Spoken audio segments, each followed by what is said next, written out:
Salut, c'est Guillaume de la Forêt Comestible. Aujourd'hui, paillage, on va voir ça tout de suite. Comment je vais réaliser le paillage. Ça démarre.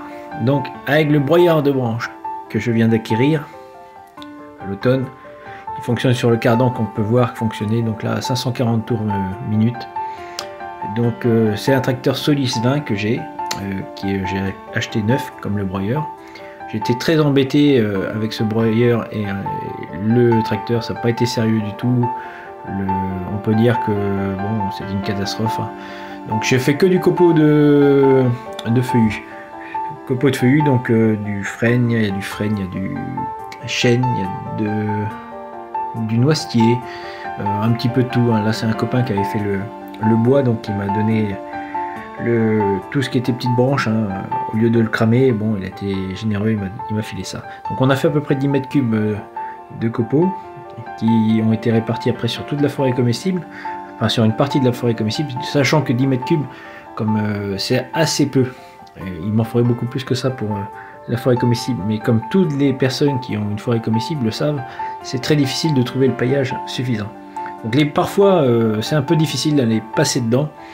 Comme on peut voir là, mon père en bave pour le mettre dedans, parce qu'en fait ça a été coupé en trop gros morceaux les branches. Enfin, trop gros morceaux, c'est de la petite branche, mais de forme des fois tordue. Là on voit, là il va passer une branche toute droite, donc là il n'y a pas de problème, ça passe. Mais parfois c'est un peu compliqué. Il faut des fois recouper un peu les branches pour que ça passe bien. Enfin voilà, j'en passe. Donc on fait des brouettes en fait avec deux brouettes à la forêt comestible. On charge les deux brouettes, enfin une brouette. Moi je dispose le copeau. Voilà, c'est très précieux parce que c'est quand même difficile, ça évite l'entretien, mais c'est très difficile à faire et très long. Donc on fait attention de ne pas en perdre. Voilà, il va assez lentement, mais c'est pas grave. J'ai le temps de le mettre correctement dans les massifs. Pas dans les massifs, façon de parler, dans les endroits où j'ai besoin. Donc il faut savoir qu'il m'en faut énormément. Donc je mets une grosse épaisseur de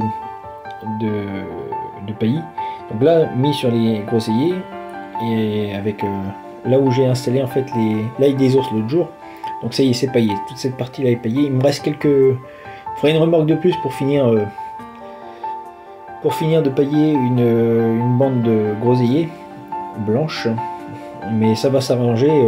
Groseillier blanc, pardon, pas blanche, groseillier blanc, et ça va s'arranger cette semaine. Il va passer mon ami va passer un appareil pour couper les branches, donc je vais pouvoir encore récupérer des branches pour pouvoir finir. Donc là on voit il y a deux couleurs de copeaux. Donc ça c'est du plus vieux copeau qui était resté à la forêt comestible, que j'avais pas le temps de mettre sur le terrain. Donc il a noirci, il s'est bien décomposé, enfin il a commencé à se décomposer. Les endroits où j'en avais mis à l'automne, il est quasiment disparu le copeau, donc il va falloir que j'en refasse encore pour remettre à ces endroits là. Bon, c'est plutôt intéressant d'en mettre parce que ça évite beaucoup l'entretien. Donc là on voit encore mon père en train de charger encore des brouettes. On n'arrête pas, on a donc à peu près 10 mètres cubes, c'est quand même assez long à faire. Toute cette semaine j'ai fait que de bosser là-dessus, je suis rentré assez tard. Donc j'espère que cette vidéo vous a plu. On fait le maximum pour faire des vidéos, vous montrer un petit peu comment ça se passe. Le gros souci, comme je disais tout à l'heure, c'est de trouver suffisamment de matière organique, enfin de copeaux.